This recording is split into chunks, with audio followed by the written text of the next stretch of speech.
All right, today in Finding Faith, Holy Week is almost upon us here. Joining us from the historic Christ Church Cathedral is Reverend Canon Greg Baker.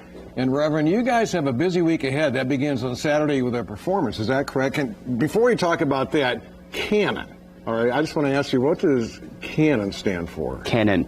It's a historical title in the church that harkens back to cathedral communities in the medieval time in England when clergy would live together and live by a canon regulator, a rule of life, and pray together. So, okay, you're okay with me asking that question? Sure, absolutely. Yeah. So anyway, tell us what's coming up here. I believe starting this weekend? Starting this weekend. So we're on the verge of Holy Week, and starting on Saturday at 6:30, we're having St. John's Passion by Bach.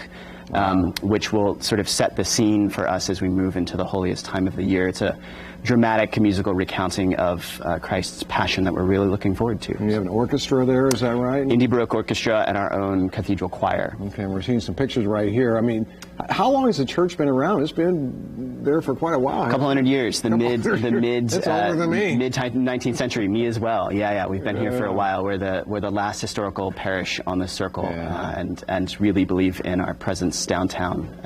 Well, how big is your church? I'm just curious how many people attend it. A couple hundred families spread across a multicultural congregation of English and Spanish-speaking folks. We take really seriously our radical hospitality and holding services in two languages and bilingual services during Holy Week as well. So. And what does Holy Week mean to you?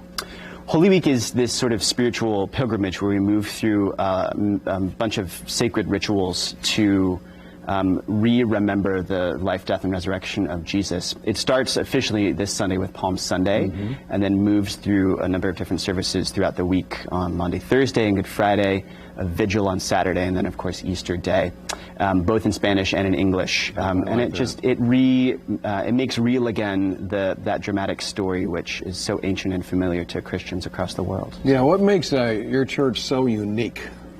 I think it's partly our emphasis on the beauty of holiness in music and our music program, and also our multiculturalness. We take seriously being a place of welcome for all people, and we are fully affirming and inclusive, which means that you'll also see women serving at our altar and many members of the LGBTQ plus community in our congregation. So when you have the services in Spanish, do you do that service yourself? Absolutely, yeah. So you can do it English and Spanish. See? See, very good. That is really great. And of course, for more information here, you can go to lifestylelive.tv. We'll have all the information. Anything else you want to add about the church or services coming up? No. Holy Week is the most dramatic, moving time of the year, so I would encourage anyone, if you're interested, to come and be with us as we move through this sacred season. All right, I got to ask you one more question. I'll pitch it to George here. Usually in churches, Easter Sunday and Christmas is packed out. Are you guys going to be packed out? I hope so. I think so. Yeah. Probably the Sunday too, Palm Sunday as well.